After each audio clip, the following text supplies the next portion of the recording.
Assalamualaikum, selamat pagi. Salam sejahtera. Anda sedang menonton Malaysia hari ini, edisi 25 Januari 2023. Bertemankan kami berdua, saya Sofia. Saya Haziq Husni menemani anda. Pagi ini saya bergerak ke Seri Pentas dengan rasa macam lancar je jalan. Walaupun sebenarnya hari ini adalah hari bekerja. Permulaan bekerja. Dah start hari. Betul.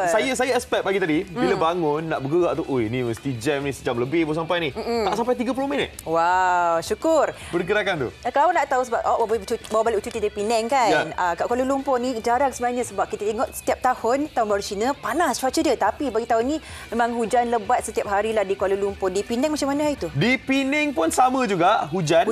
Tiap-tiap hari. Tiap-tiap hari petang malam.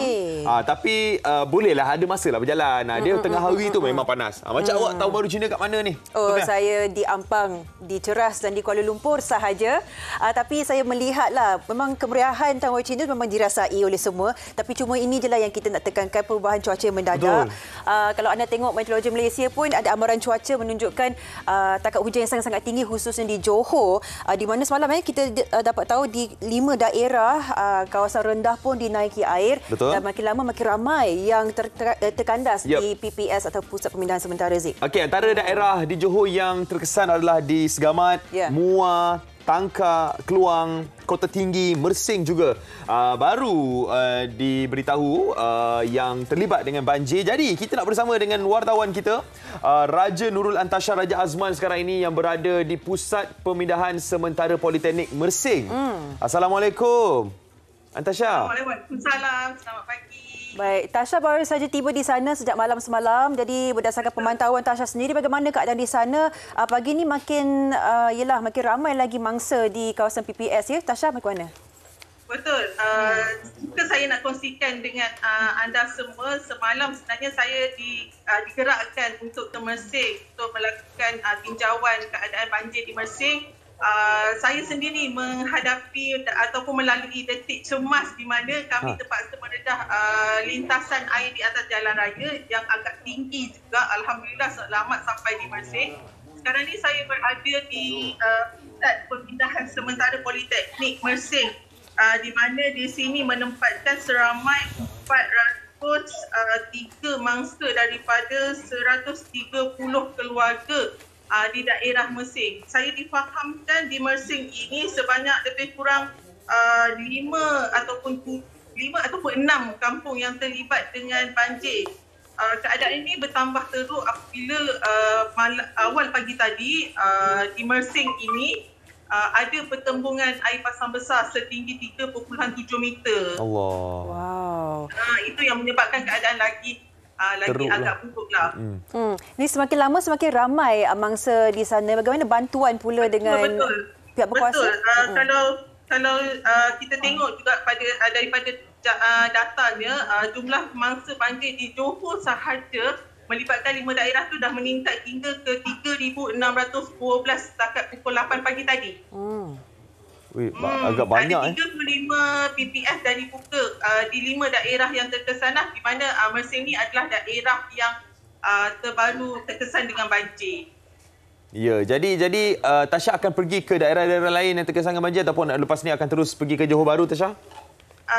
So far saya akan berada di Mersing, menunggu arahan seterusnya lah sebab kami ada kru lain yang standby di daerah-daerah berlainan. Baik.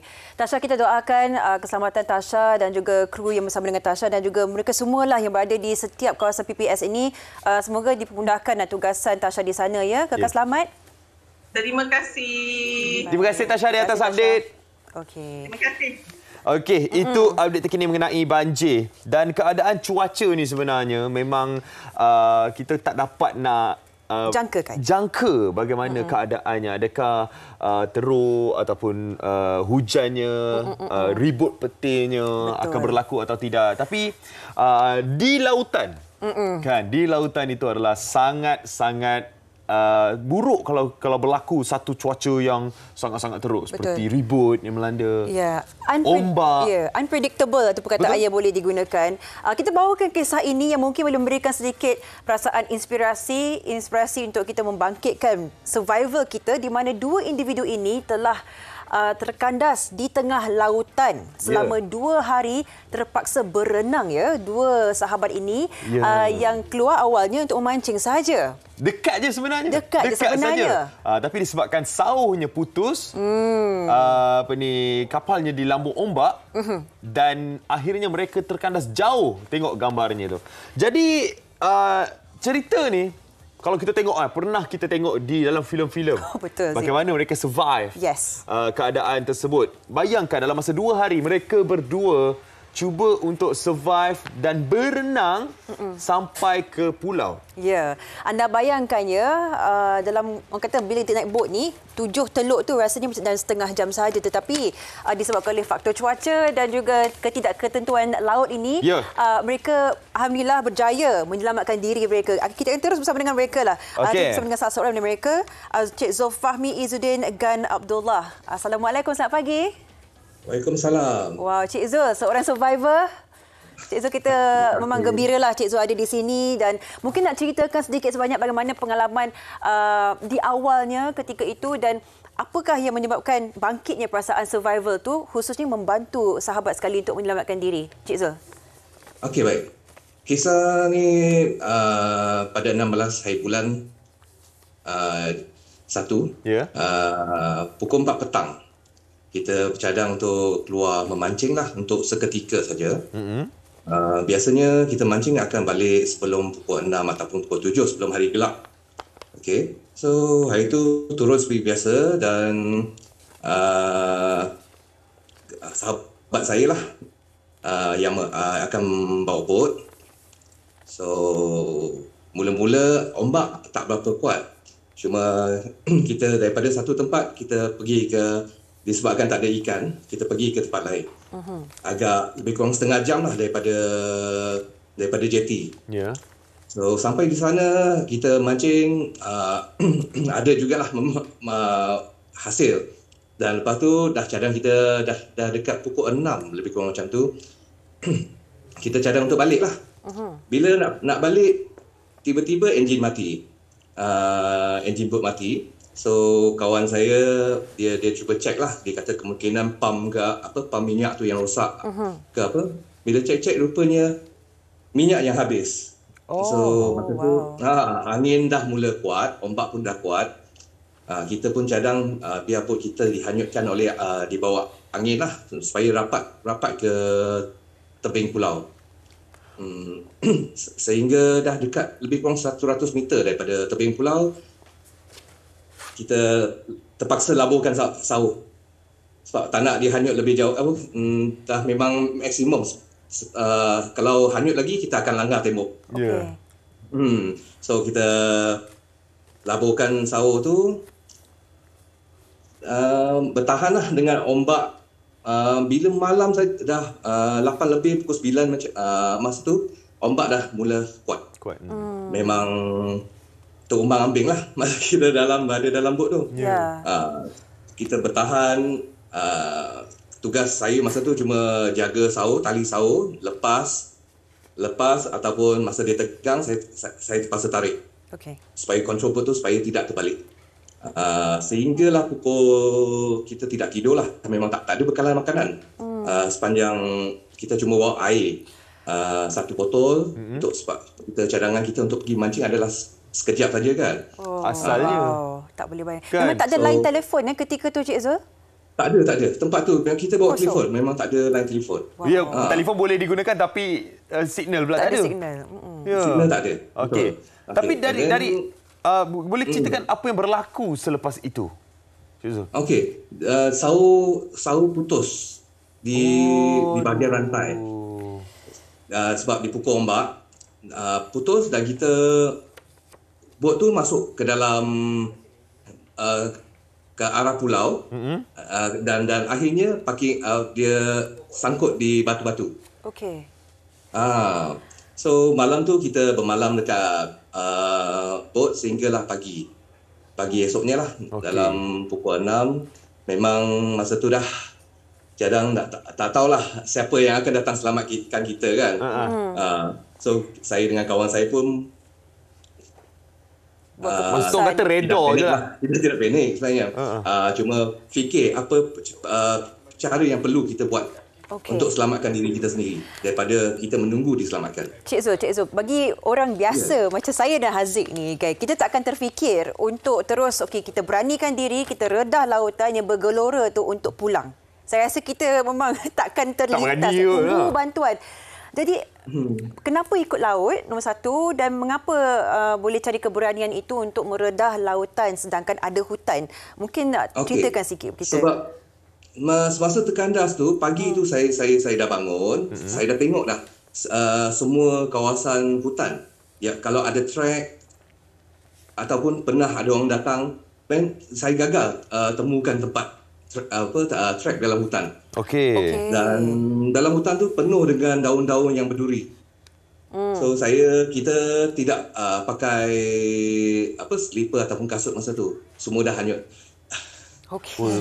Jadi lebih bahaya kalau masuk hutan. Saya naik ke atas tebing, tengok pun kalau kita lalu tebing pun memang sangat bahaya. Memang tak ada laluan dan bahaya dan licin batu-batu tersebut. So oleh itu kami berdua ambil keputusan untuk berenang. Okey, untuk berenang pula ada satu cabaran lain pula dengan kesejukan, dengan boleh berlaku kekejangan. Adakah ada perkara-perkara begitu berlaku? Cik Zul? Ada. Saya banyak kali kejang sebenarnya. Cuma alhamdulillah sebab saya memakai life jacket dan berpaut pada pelampung yang hanyut. Yang kita cari dekat batu-batu yang dekat teluk yang kita hanyut. Okey. Cik Zul, kita nak fahami bagaimana perjalanan meredah lautan berenang selama 2 hari itu bersama dengan rakan Cik Zul sendiri. Mungkin kita fikir mudah je lah kita terus berenang macam biasa, tetapi dengan lautan bergelora, dengan cuaca yang tak menentu, apa antara cabaran ketika dalam menyelamatkan diri selama 2 hari itu, Cik Zul? Cabaran dia cuma adalah ombak dan angin. Ombak dan angin semasa berenang tu, banyak kali ombak tu akan tolak kita rapat ke tebing. Dia tolak balik. Yes. Ya. Dia akan tolak kita dan memang pergerakan kita tu memang lambat. Walaupun jarak perjalanan bot mengambil masa setengah jam untuk sampai ke tempat tu, tapi dengan cara berenang, dengan beban yang kita bawa, pelampung tu, dengan angin lagi, dengan ombak tu, memang membuatkan pergerakan kita lambat. Ya, tapi kan dalam masa 2 hari itu nak mengekalkan positif dalam diri, minda dalam diri tu, Encik Zul, macam mana awak kekalkan positif dan bagi semangat lagi dekat kawan awak, Encik Zul? Apa yang saya ingat, cuma yang banyak membantu saya adalah Allah. Saya sering berdoa dan setiap kali semasa berenang pun saya penat saja, saya pun apa yang sebut di bibir saya adalah Allahu Akbar.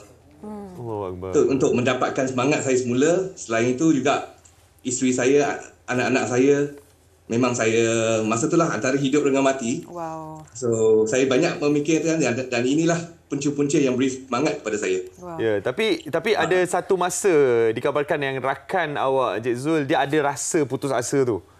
Ya. Apa yang awak cakap dekat kawan awak, Chia Swee Kong? Ya.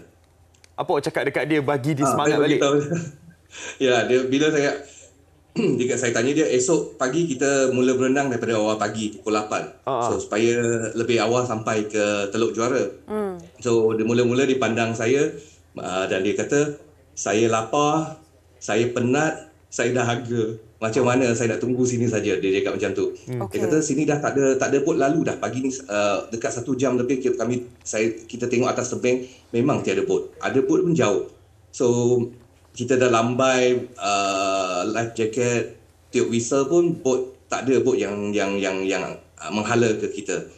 So akhirnya saya pun kata lah, kita nekat lah, macam mana pun kita selamat. Kita nak balik juga. Nak jumpa ahli keluarga kita juga. Masa tu baru dia terfikirlah dan dia setuju untuk berenang bersama saya.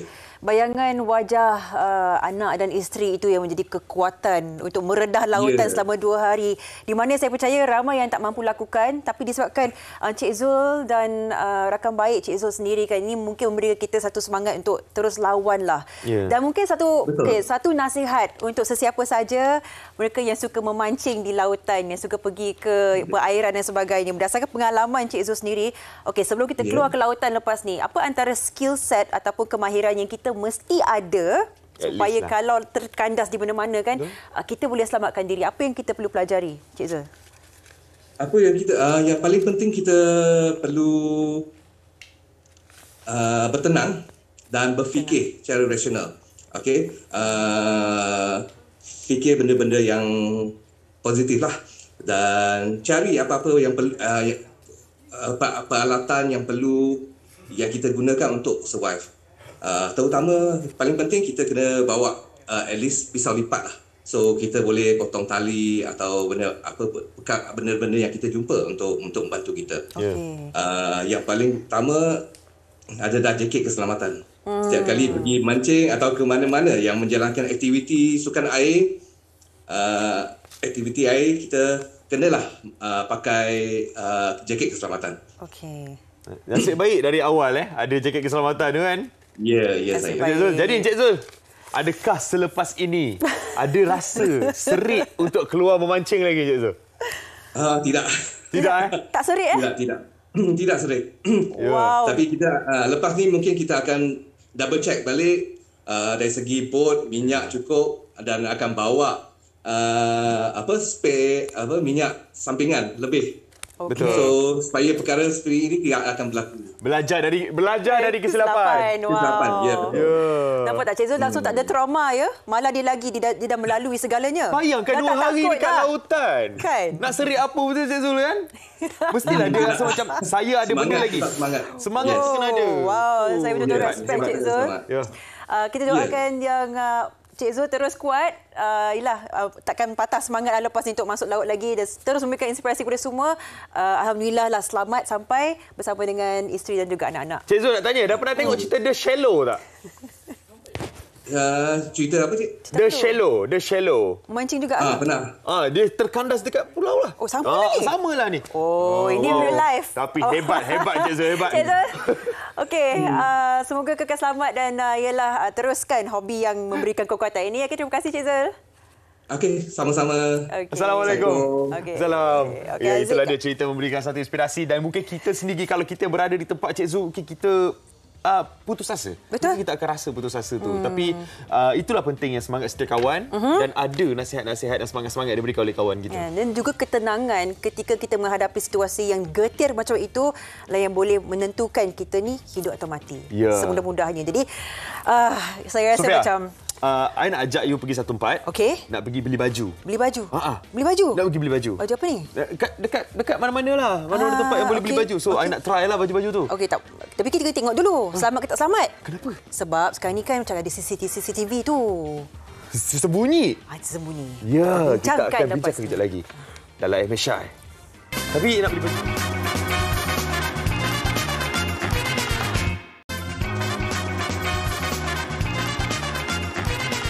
Masih menghidupkan pagi anda di Malaysia hari ini, dan macam kalau kita sebutkan tentang kita tukar baju kat shopping mall dan sebagainya kan, mungkin kita tersenyum, tergelak tadi macam benda tu kelakar, tetapi hakikatnya ini perkara yang sedang berlaku. Kita tak ada privacy. Kita rasa bahaya apabila kita berada di tempat awam, dan apakah sebenarnya hak kita kalau kita menjadi mangsa rakaman CCTV ketika dalam bilik persalinan. Ya, gambar-gambar dan video-video tersebut tular dan telah pun menyebabkan ramai orang trauma kan. Betul? Dan takut ingin mencuba pakaian di kedai membeli pakaian ni sekarang ini. Jadi itu sebenarnya adalah satu jenayah. Kalau kita tengok klasifikasinya, ini adalah satu jenayah sekarang ini. Dan kategori apa pula jenayah menyorokkan kamera di satu tempat tersembunyi. Sekarang ni rasa macam-macam tempat. Dalam cermin pun boleh. Dekat tempat sangkut baju tu pun boleh letak kamera. Betul. Dekat mana-mana pun sekarang ini sampai daripada mata kasar kita takkan nampak kamera tu. Sebagai seorang wanita memang sangat-sangat menakutkan situasi ini. Laki Kita terus pun, nak bincangkan. takut, Sofia. Ya. Oh, sama lah kan. Tahu laki tu takut. Semua rasa tak selamat, tapi kita akan bincangkan apakah hak kita. Terus bersama dengan Puan Nadia Syariani Mat Sharif, pakar kriminologi dan pensyarah Management and Science University MSU. Assalamualaikum. Waalaikumsalam, Sofia. Okey, permulaannya lah kita dah baru-baru ini tular ya. Kes seperti ini masih berlaku, ada yang menghendak meletakkan rakaman CCTV dan sebagainya. Apakah pandangan puan tentang situasi ini sekarang? Okey, secara umumnya, dia seperti yang dikatakan tadilah. Okey, dia adalah satu jenis pencabulan hak privasi mangsa lah. Okey, walaupun katakanlah rakaman tersebut tidak menunjukkan apa-apa bahagian sulit, tetapi dan juga ia adalah satu jenis jenayah seksual yang tidak dilakukan secara terus, tidak melibatkan sentuhan fizikal. Tetapi kerosakan terhadap reputasi mangsa dan juga maruah itu memberi kesan yang sangat besar. Dan dia satu adalah dia pencabulan dari segi hak privasi, di mana mangsa beranggapan mereka ada hak ataupun ada kebebasan untuk melakukan aktiviti peribadi di dalam ruang yang mereka rasakan selamat. Dan yang keduanya, apabila seperti kes viral yang terjadi baru-baru ini di mana rakaman tersebut dikongsikan di atas dalam talian. Itu sudah melibatkan pula kesalahan dalam akta komunikasi dan multimedia. Di mana mangsa tidak ada kawalan terhadap siapa yang menonton, berapa ramai yang siapa yang melihat, siapa yang berkongsi dengan rakaman dan kandungan yang disebarkan. Dan dia juga dijual. Ya, dijual. Orang buat keuntungan pula di atas kandungan video tersebut. Jadi itulah modus operandi dia. Dari awalnya mereka ingin mengambil video tersebut untuk dijual. Betul. Ya, dan perkara tu sebenarnya ini bukan perkara baru. Sebelum ni pun pernah juga itulah perkara sebegini. Sebelum ni melibatkan selebriti. Cuma mungkin masa tu kita punya era tu bukan sekarang di mana kita ada social media platform yang orang boleh kongsi secara bebas. Kalau dulu dia mungkin diterbitkan dalam cetakan DVD, CD zaman dulu lah kan. Tapi sekarang ni orang bebas untuk berkongsi di atas social media platform, dan juga sekarang kita ada luxury untuk beli barang dalam talian. So banyak platform yang disediakan lah. Lagi mudah untuk tersebar pada zaman ini. Tapi kita nak fahamkan jugalah puan, di mana ada supply, di situ ada di mana ada demand, di situ ada supply. Betul? Kita nak tengok bagi mereka yang sanggup membeli bahan-bahan seperti ini sehingga membuatkan penjenayah itu berani untuk menjualnya.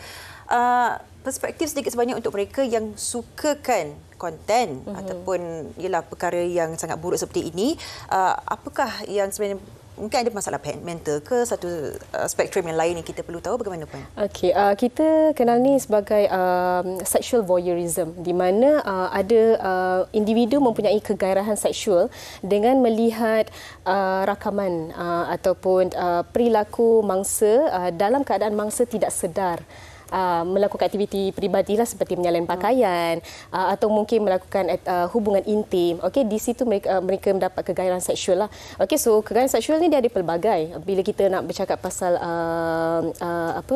ketagihan seksual ni, kita ada sexual fetish. Ada orang suka lihat wanita mengandung. Di situ dia dapat kegairahan seksual. Ada setengah orang dia suka melihat wanita yang lagi bertutup, lagi menimbulkan dia punya kegairahan seksual. Tapi orang golongan-golongan seperti ini dia suka apabila mangsa tu berada dalam keadaan tidak tahu, mereka dilihat, dirakam. Di situ dia punya kegairahan seksual lah. Jadi bagi orang yang membeli pula, mungkin mereka adalah orang yang ini kita kategorikan sebagai soft porn lah. Mungkin pada mereka juga mungkin ada kecenderungan sexual voyeurism ini, tetapi mendapatkan bahan ataupun kandungan dengan cara lebih mudah. Jadi ada orang yang buat cara susah merakam, di mana di situ ada risiko yang tinggi kan. Jadi dengan cara mudah nak dapatkan bahan-bahan ini, kita beli sajalah. Sebab macam saya katakan tadi, kita ada kemudahan social media platform, kecanggihan teknologi ini semua. Akses tu terlalu mudah. Ya, betul. Terlalu senang untuk didapati. Tapi benda ni menyebabkan pengguna-pengguna dan pengunjung-pengunjung rasa takut. kan? Betul. Rasa macam keselamatan mereka terancam. Jadi apa sebenarnya langkah-langkah keselamatan yang boleh diambil oleh pengguna-pengguna untuk mengelakkan daripada perkara-perkara seperti ini berlaku? Okey, ada bagusnya juga ya perkara-perkara begini dikongsikan dalam social media selain daripada yang kita katakan kesan terhadap mangsa lah. Okey, di mana ia membuka mata orang awam tentang keseriusan tentang kes ini. Jadi apa yang kita boleh ambil adalah satu sebagai langkah pencegahan adalah dengan bersikap lebih berwaspada lah, terutamanya apabila kita masuk satu premis, kita nak menyalin pakaian ataupun kita mungkin nak menggunakan public toilet. Okey, apa kita boleh buat adalah semak dulu dan cek kawasan sekeliling untuk pastikan tidak ada elemen-elemen ataupun perkara-perkara yang menimbulkan keraguan. Kalau kita rasa tak selamat, kita cek dulu sebelum kita gunakan ruang tersebut. Kerana mungkin boleh jadi ruang tu kita rasa selamat tapi mungkin sebenarnya tidak. Okey, dan sekiranya anda dapati ada sesuatu objek ataupun yang anda rasa meragukan, okey, boleh maklumkan kepada pihak polis, pihak berkuasa ataupun pemilik premis itu sendiri tentang keraguan anda. Tindakan itu yang orang kata beberapa saat saja untuk kita memantau ruang persendirian itu sebelum kita memasuki atau menyalin pakaian dan sebagainya boleh menyelamatkan kita daripada menjadi seorang mangsa. Dan kita nak dengarkan ini antara intipati oleh seorang peguam, Datuk Wan Azmir, berkenaan dengan hak kita sebagai pengguna atau mangsa dan tindakannya juga yang boleh kita lakukan sekiranya kita menjadi mangsa situasi seperti ini. Jom kita saksikan apakah kata Peguam Datuk Wan Azmir. Silakan.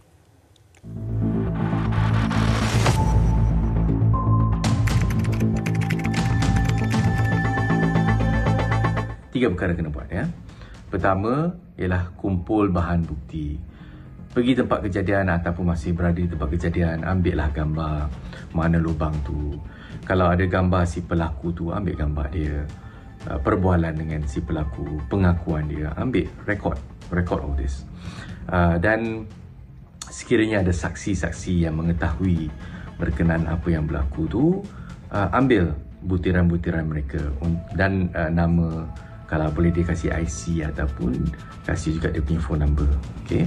Dan perkara kedua, pergi ke balai polis untuk membuat laporan.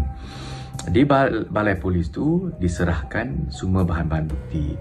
Pihak polis pula akan menentukan sama ada mereka akan menjalankan siasatan ataupun kes ini perlu dibuat oleh agensi lain seperti MCMC yang selalunya terlibat kalau edaran ini dibuat kepada pihak ketiga ataupun pihak lain melalui online, WhatsApp and so on.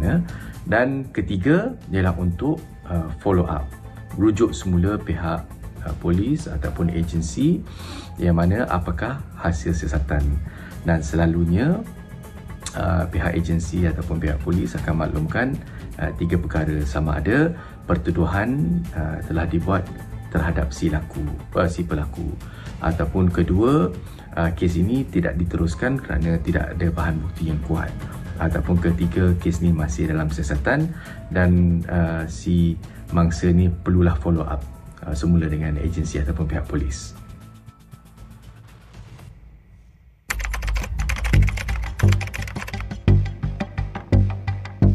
Sekiranya si mangsa ingin mengambil tindakan terhadap si pelaku ataupun tuan punya premis untuk invasion of privacy, satu saman boleh dikeluarkan untuk menyaman si pelaku ataupun tuan punya premis tersebut.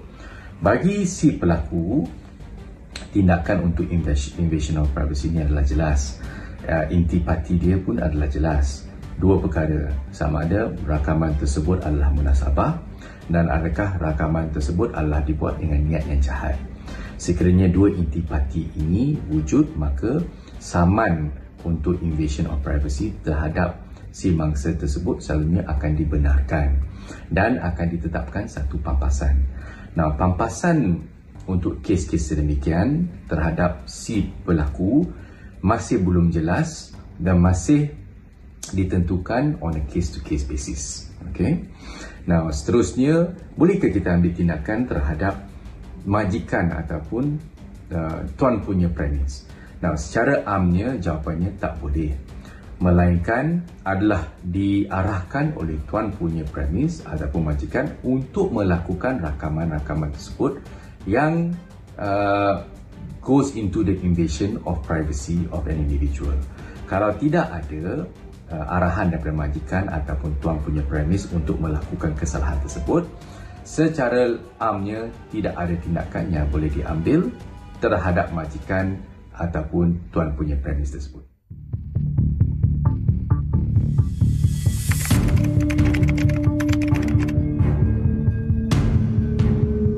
Untuk kes-kes yang mana si pelaku dipertuduh di mahkamah, selalunya pertuduhan itu bawah Seksyen 509. 509 ni ialah seksyen di mana hukuman dia ada 5 tahun penjara maksimum atau denda atau kedua-duanya sekali. Secara lazimnya, kalau kes ni adalah pesalah pertama, mahkamah selalu menjatuhkan hukuman di antara denda RM2,500 hingga RM5,000 secara lazimnya. Dan kalau dibicarakan dan dijatuh hukum kerana didapati bersalah, selalunya hukumannya di antara 3 bulan hingga 1 tahun lebih kurang, ya. Ya, kita harus sampai tahu perkara-perkara sebegini. Kalau orang kata untuk kita sekiranya berjaga-jaga sekiranya perkara tersebut boleh berlaku kepada kita.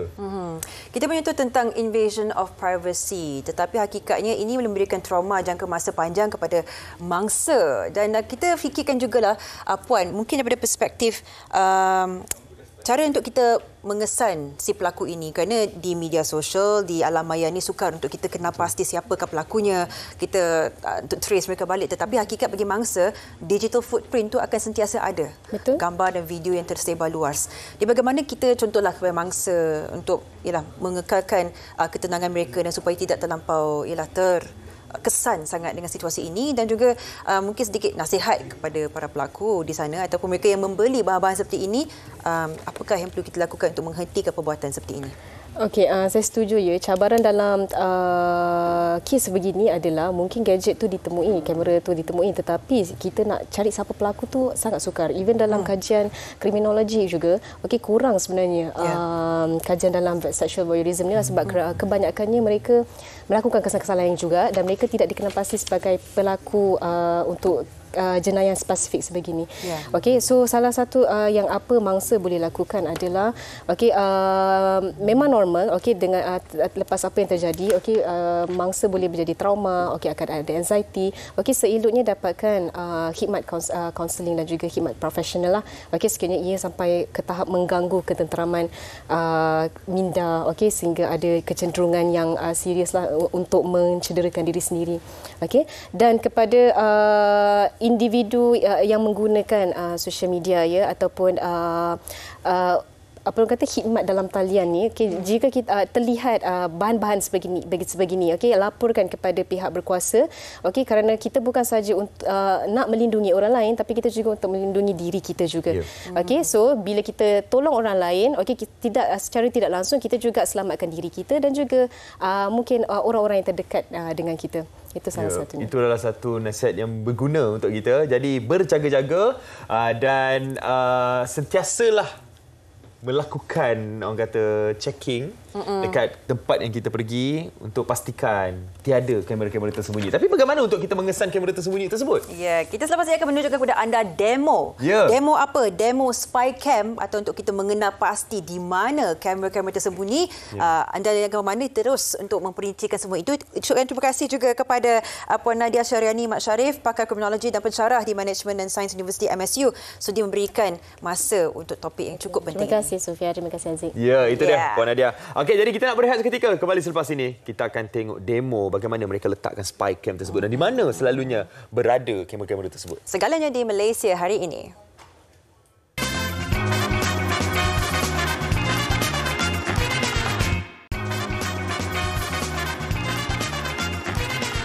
Kembali bersama MSI pagi ini. Dan di depan kami adalah kamera-kamera yang boleh nampak. Kan? Tidak tersembunyi. Tak tersembunyi. Kita nampak kamera tersebut dan saya bercakap dengan kamera itu. Tapi sekarang ini bagaimana untuk kita mengesan pula kamera-kamera yang tersembunyi? Di mana? Ada tak kamera tersembunyi dalam studio?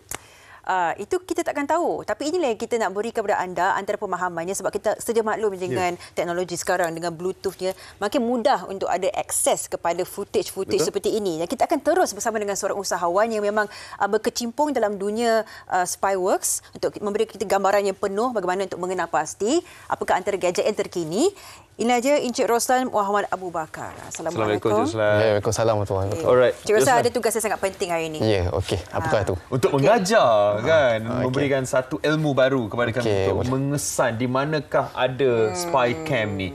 Jadi sebelum kita pergi lebih jauh, jadi kami ingin mendapatkan satu mukadimah lah kan. Spy cam boleh. Spy cam tu. Spy cam tu sendiri, adakah dia ada pelbagai jenis daripada kecil sampai besar sampai ke saiz nano? Betul. Okey, biar saya terangkan sikit secara basicnya untuk kita panggil teknologi spy ni sebagai bugging device lah. Okey. So sebenarnya bugging device ni ada banyak jenis. Dia ada 5 jenis. Okey. Start daripada recording device, listening device, spy cam yang biasa kita dengar, VTD, vehicle tracking device dan wiretap. Tapi kebiasaannya yang digunakan oleh individu dekat bilik persalinan ataupun hotel adalah dari jenis spy cam ataupun hidden cam, kita panggil, ataupun covert cam. Itu adalah jenis bugging device yang famous sangat. Yang kebiasaannya individu guna untuk letakkan kat tempat yang tak sepatutnya lah. Sebesar mana? Okey, dia boleh berkata sekecil-kecilnya. Kita ada sampel sini ya. Ini adalah contohnya. Contoh spy cam ataupun ni dia punya kamera dia sekecil ni. Sehalus ni. Dia boleh jadi lebih kecil. Ini kita bawa sampel yang biasa. Cuba kita tak tapak tangan. Okey, boleh. Kalau sekecil ini, Cik Roslan, mana mungkin kita sebagai rakyat biasa yang marhai ini untuk kenal pasti? Ya. Dan ini boleh dibeli di laman media sosial ke bagaimana? Betul, okey. So untuk bugging device ni sebenarnya dia open. Dia terbuka. Dia banyak sangat platform yang jual. Sama ada platform dekat dalam negara ataupun luar negara yang lebih advance lah. Luar negara ni mungkin dia punya model lah enforcement ataupun military grade yang lebih hebat lagi. Wow. Biasanya yang platform yang biasa dekat dalam negara ni lah mungkin model-model yang boleh kata kategori low grade. Tak berapa bahaya lah. Sebab mungkin ketahanan ataupun kualiti dia tak berapa hebat sangat. So mungkin boleh tahan, kadang tak berapa lama dia. Tapi platform luar negara tu yang lebih hebat lah. Jadi kalau kita nampak dari mata kasar, kita akan tahu itu kamera. Betul. Tapi mereka meletakkan spy cam ni di tempat-tempat yang tersembunyi sampai kan kita tak tahu pun di tempat itu ada kamera. Mungkin Encik Roslan boleh ceritakan kat mana sebenarnya selalunya mereka sembunyikan kamera-kamera ni. Okey, alright. So saya just share sikit untuk tip. Okay. So kebiasaannya untuk spy cam ni dia jadi lebih bahaya bila dia datang dalam bentuk customization, bukan dalam bentuk yang asal. Dia beli kamera tu, hidden cam tu yang kecil ni, dan dia akan customizekan letak pada tempat-tempat yang tertentu. Okey. Yang dekat bilik persalinan ataupun hotel. So secara tip dia, kita nak bagi tahu basic tip lah. Bila kita masuk contoh kat bilik persalinan tu sangat kecil dia. Kita perlu lakukan penting physical inspection. Apa-apa macam kita buat servis pun, first kita lakukan physical inspection. Yang mana kita akan pantau dulu peralatan elektronik yang berhampiran. Elektronik tu maksudnya kalau bilik persalinan tu biasanya kecil dia, kita akan perhatikan bahagian soket, bahagian lampu, bahagian smoke detector dia, bahagian ventilation. Kita perhatikan bahagian elektronik saja yang penting dulu. Sebab kat situ berkemungkinan dia akan plan. Dia akan plan pinhole kamera ni dengan power dan benda tu akan direct live recording. Saya suka yang Cik Roslan sebutkan tadi, sebab kalau kita masuk setengah bilik tu memang ada setengah gadget yang ada di sana yang boleh memuatkan kamera sekecil itu. Betul. Tapi kalau kita masuk hotel dan sebagainya kan Zik, termasuklah macam-macam yang boleh kita lihat di satu tandas awam. Jadi kalau dalam situasi seperti itu, adakah benda-benda semudah air freshener boleh dimuatkan perkara seperti ini? Tengok belah kanan kita tu. Okey. Saya rasa seperti dirakam. Adakah memang sedang merakam? Ya, betul. So inilah live. Itulah salah satu unit customization. Di custom. Jadi custom pada air freshener. Di manakah kameranya? Kamera tu kat mana? Kita nampak.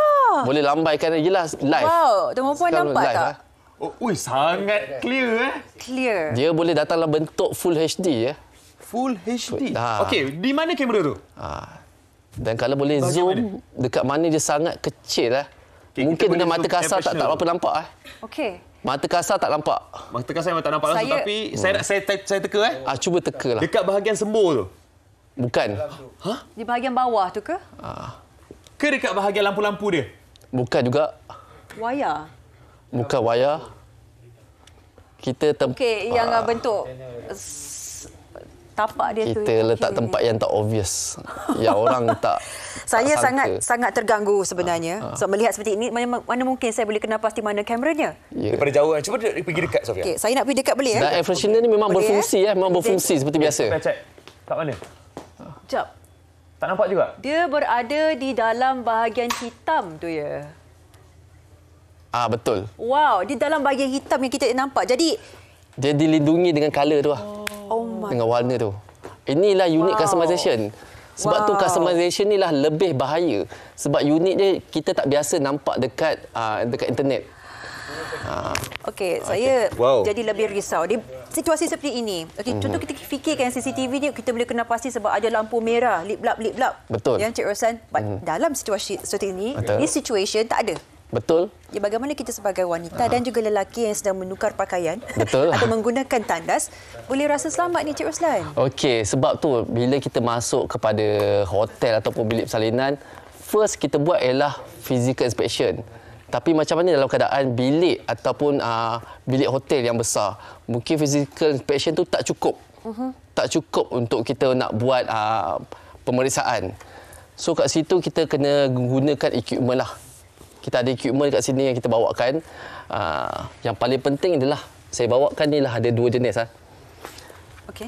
Okey, satu adalah spy detector. Spy detector. Ini adalah penggunaan spy detector ni lah agak teknikal sikit. Dan dia kena ada sedikit skill lah untuk gunakan.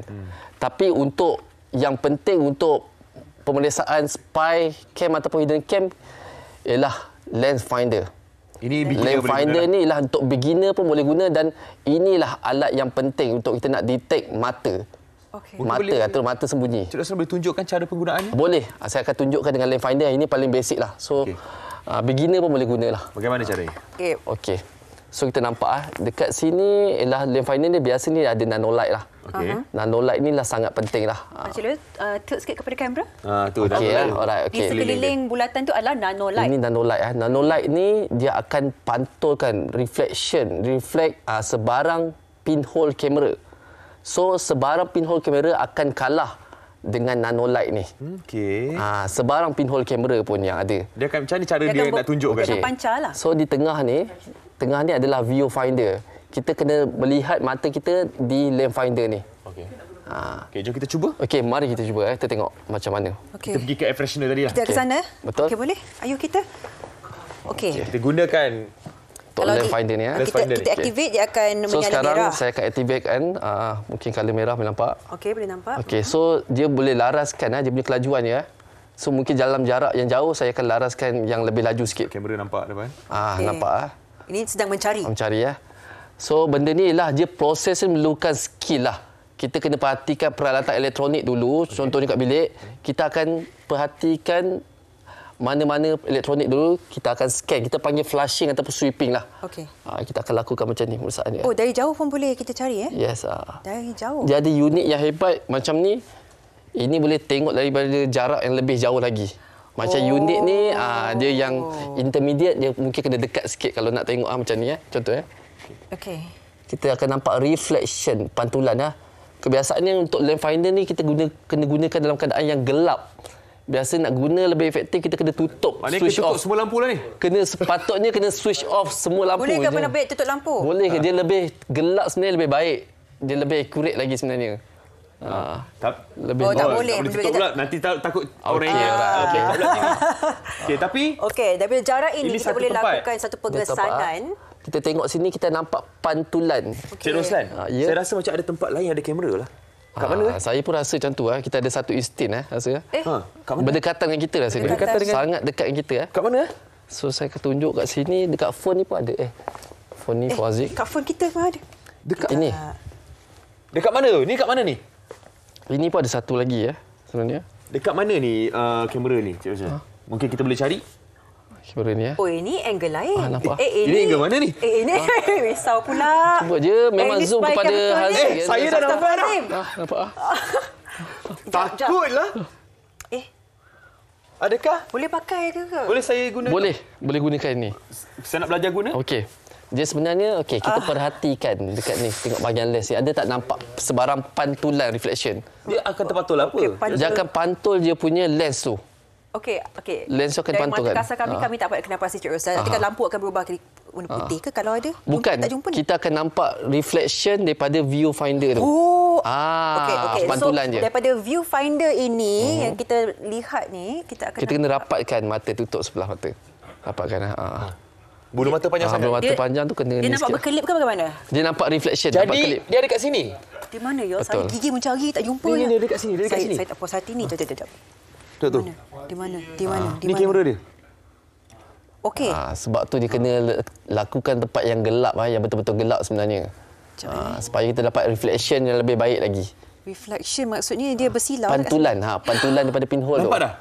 Nampak tak? Okey, saya dah jumpa. Saya dah jumpa. Okey, sebenarnya kita perlukan masa yang panjang sangat panjang sebenarnya. Jadi benda kita tunjuk kat mana kamera dia. Betul. Saya teruja sebab ni first time. Saya tak tahu. Okey, saya nak beli benda ni. Tengok di dalam botol ni, penutup botol ni ada di pelbagai wire dan kamera. Custom. Dia custom. Wow. Di luar nampak seperti botol, tapi di dalamnya adalah kamera spy cam. Jadi, terima kasih ucapkan kepada Encik Roslan Muhammad Abu Bakar sama-sama. di atas perkongsian yang memang sangat-sangat berguna, sangat-sangat memberi manfaat kepada kita supaya kita berhati-hati. Kita cuba untuk periksa keselamatan. Betul. Di salah satu tempat kita pergi. Cik Roslan, kita beli kat mana ni? Ini kita memang ada jual jugalah untuk lens finder ni. Yang inilah enforcement grade lah. Di website kita lah, www.spygadgets.com.my lah. Okey, secara ringkas harga berapa? Harga dia yang ni enforcement grade memang lebih kurang 400 lebih ke atas. 400 lebih. Tapi apakah RM400 untuk keselamatan kita? Investment. Tuan dan puan-puan, saya nak book lepas ni. Okey, sangat membantu. Okey, kita akan melihat stiker, semoga memberikan satu inspirasi dan juga pemahaman untuk kita semua macam mana kita nak cari hidden camera semua ini. Anda kekal selamat. Kita berehat seketika ya. Ya, saya tengah cari lagi kamera ni kat mana ni. Alright. Kembali selepas ni dalam MSI. Bahayalah.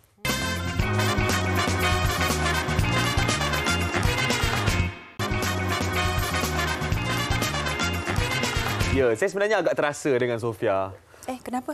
Yalah, bila keluarkan cerita, keluarkan drama, movie, tak bagi tahu pun kat kawan. Oh, tak ada. Saya rasa saya tak ada drama movie lagi awak. Ni awak keluarkan cerita Alif dan Sofia ni? Oh, itu Sofia lain. Oh, itu Sofia lain? Dia Alif dan Sofia.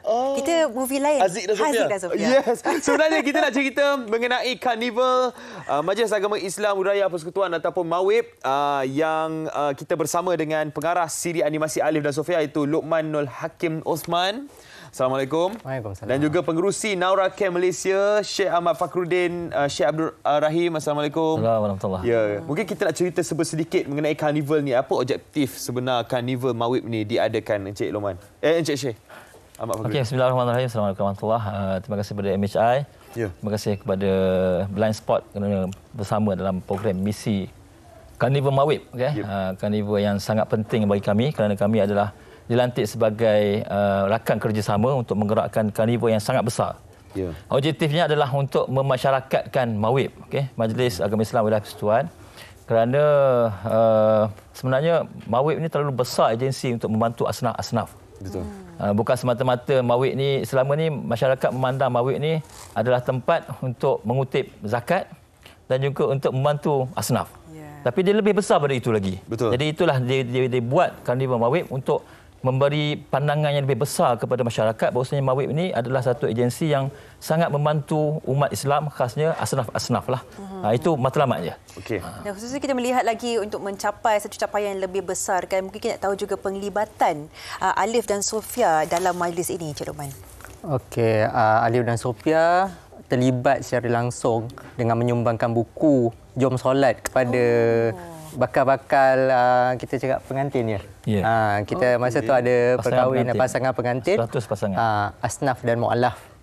So kami donate dan 100 kopi buku Jom Solat untuk mereka. Okey. Jadi di mana dan bila diadakan karnival ni? Okey, lokasi kita buat di Dataran Merdeka. Pada 28 dan 29 bulan ni. Besar tempat ni. Yang paling penting adalah kehadiran, mencemaladuli kehadiran Duli Yang Maha Mulia Seri Paduka Baginda Yang di-Pertuan Agong dan juga Duli Yang Maha Mulia Seri Paduka Baginda Raja Permaisuri Agong. Dia merasmikan karnival MAWIP pada tarikh 28 bulan 1 ni, hujung minggu ni, pada pukul 11 pagi. Jadi kita jemputlah ramai-ramai. Datanglah. Warga kota Lembah Kelang untuk datang ramai-ramai untuk meraihkan. Okey. Jadi mungkin Syekh Ahmad Fakhrudin nak share dengan kita juga selain daripada karnival, mungkin ada perancangan yang lagi besar di masa akan datang. Setakat ni kami berkomunikasi ataupun bekerjasama dengan banyak agensi-agensi kerjaan. Ya. Dan untuk yang ke depan ni kita bekerjasama dengan JKKN untuk menggerakkan satu event dipanggil Karnival Halakah buat Seni dan Budaya. Itu bersama JKKN, Jabatan Kemajuan Budaya Malaysia. Okay.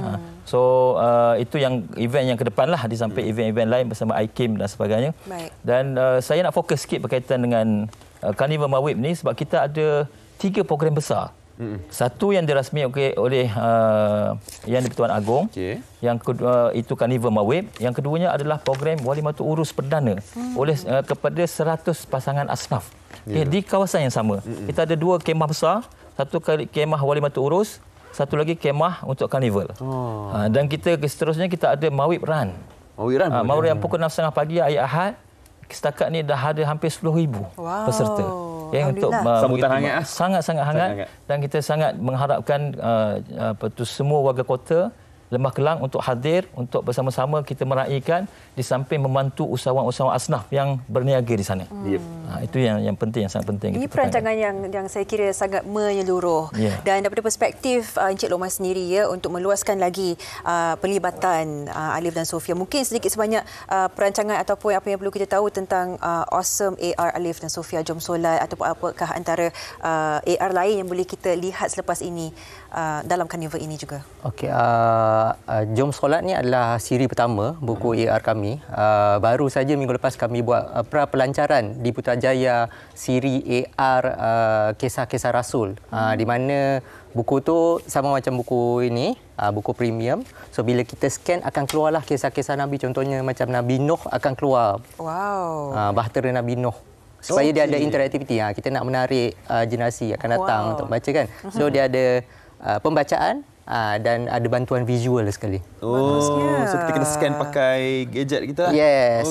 So dia baca-baca juga. Tapi kadang-kadang macam contoh Jom Solat ni kita ada bacaan Jawi kan. So budak-budak tak pandai baca. So kita ada bantuan di AR tu, dia ada bacaan dan sebutan tu, perbuatan semua ada sekali. Semua dengar, nampak, baca semua ada. Yes. Dan konten tu telah disemak oleh JAKIM. Alhamdulillah. Jadi bolehlah belajar menggunakan buku AR ni. Okey, jadi mungkin Syekh Ahmad Fakhrudin nak berikan kata-kata kepada semua penonton MSI supaya datang ke Karnival Mawib. Sebenarnya memang kami sangat mengalu-alukan kehadiran semua pengunjung-pengunjung, khasnya warga kota Lembah Kelang.